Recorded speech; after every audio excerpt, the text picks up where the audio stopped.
Russell Westbrook turning the ball over 4 times. The Lakers still came up short by 18 points to the Bulls on Monday. And Russ also missed all 6 of his threes and will look to redeem himself tonight against the Bucks. So, Shannon, what is the score and what's Westbrook's line tonight? I think the Bucks win by double digit. I'm going to say Russell has 19, 9, 7, and 7. Yeah, that's what he averages. He's averaging somewhere between 5 and 7 turnovers a game. I don't think it's a big in it. Giannis is going to get back on track. They don't play any defense. They turn the ball over too much. So I think that the Bucks win in a blowout. Showcase game, ESPN, probably the last game Russ has the solo stage before LeBron returns. I say he goes for a quad tonight. I'm going to go 25, 12, 10, and 10 turnovers. And I'm going to predict that the Lakers steal one here because the Bucks are really struggling. They're beat up. Drew Holiday's beat up. Everybody's struggling until they play the Lakers. You know? Well, the Fakers. Look at what you OKC. They were struggling. Basley can't make a 3. Yep. He plays the Lakers. He can't miss. Lou Dort can't miss. Gilgeous-Alexander can't miss. Lakers are what the doctor ordered. That's bad. Well, Lakers are turning to homecoming, football homecoming. I still believe in them. No, you don't. No, you don't. I don't know if I believe that. I don't know if I believe that. You got it down I want to have a good game tonight. That's it. Help is on the way. Skip Shannon back tomorrow. Colin and Joy are on Now with the Herd. Have a good one.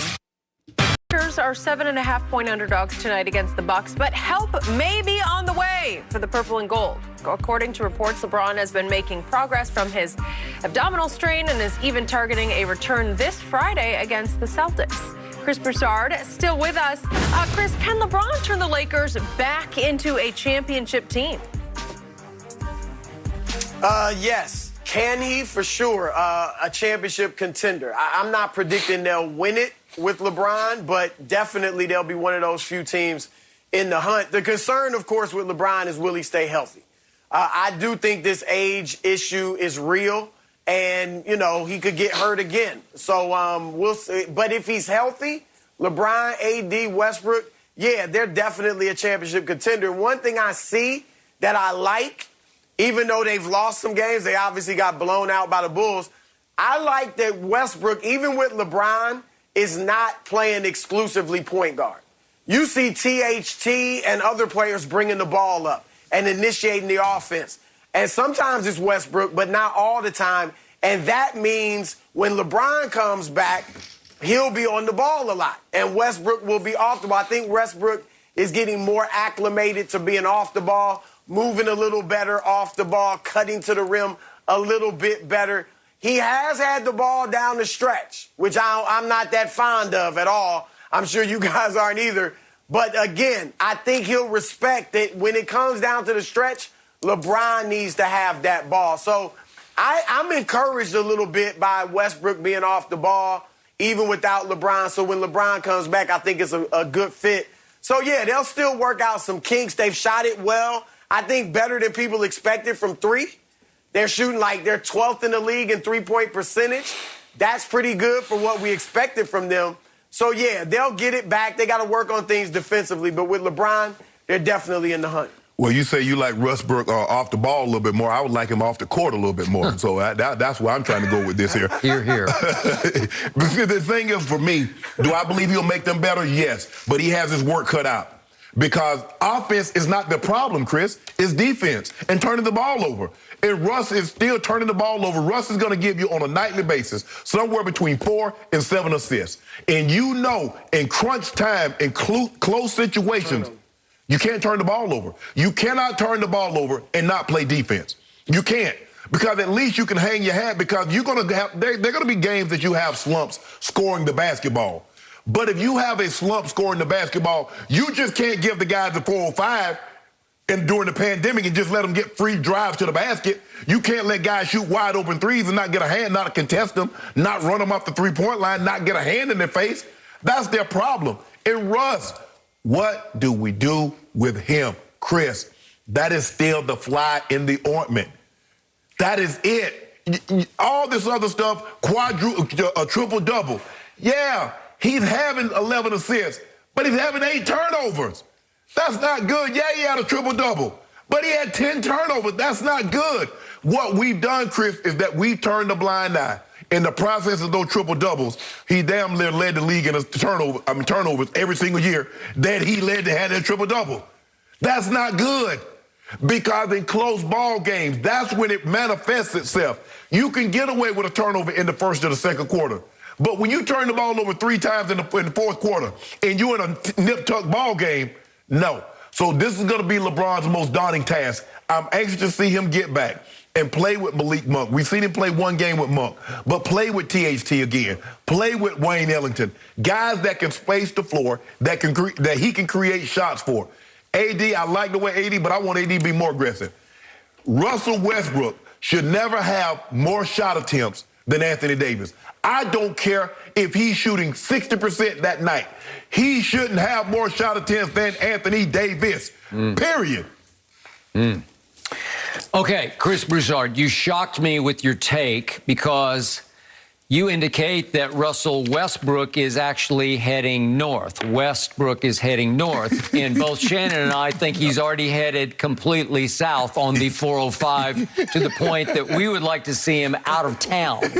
So I ask you, as I said before the year, he's solo act, stat machine, high turnovers, blast to watch, sometimes for all the wrong reasons, and we have concluded, Shannon has concluded as the #1 LeBron Laker fan, that if possible, before the trade deadline, he would like to see Westbrook out of here, see him gone, because it would clarify everything. And I still like the roster. I would like it more if you just said Westbrook was gone. I don't even care what you get in return for him. If you get nothing in return, I would still like LeBron's chances with the rest of the roster than LeBron's trying to overcome win in spite of Westbrook. What are the odds to you, Chris Broussard, of this team actually getting rid of Westbrook? 0. Well, first of all, look, I think you got to give him more of a chance with LeBron. All right, we know they haven't played many games together. Westbrook has shown this. In his new places that he's been traded to, he's gotten better later in the season, right? We saw it in Houston. Started off poorly, got better as the season went on. We saw it in Washington last year. I know they're playing great without him. I'm just saying, last year, he came on in the second half of the season and played better. So I would give it a little more time. Look, LeBron knew what he was signing up for. LeBron wanted Russ, and we all doubted it. A lot of people questioned it.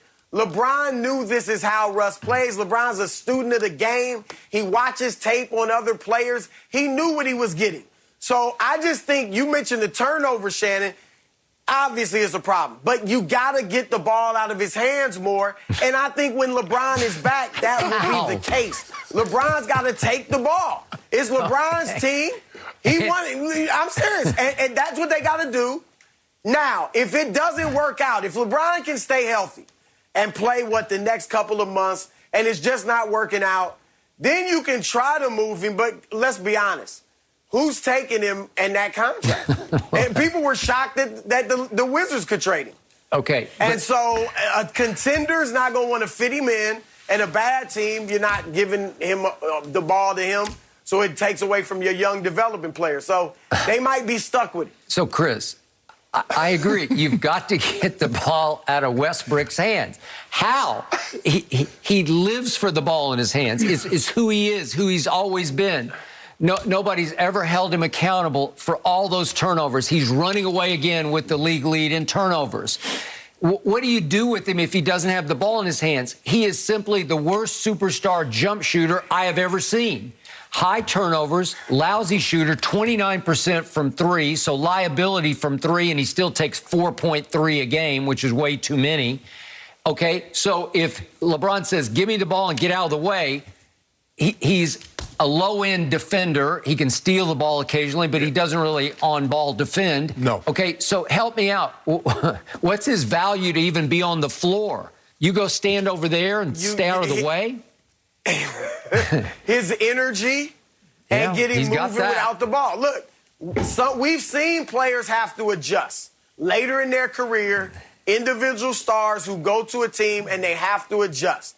And this is, look, LeBron's got to, whether it's talk to him, I don't know that LeBron will sit down and talk to him about it, but he's just got to take the leadership of the team. It's as simple as that. Because it's not going to work. You guys are right. I mean, if if Westbrook's got the ball in his hands as the point guard and LeBron's playing off the ball, that's not going to work. I say it all along. LeBron should be the point. Russ should be off the ball. And you got to admit, I mean, Russ isn't handling it as much as he has in the past. And let that sink in, I mean, Chris. THT is handling the ball a good think about amount. what you just said. He's not handling it as much as in the past, but he's still leading the league in turnovers. By far. So just imagine. He's trying to make too much happen. He's trying to make too much happen. But that's where the leadership comes in. That's where the culture of your team comes in.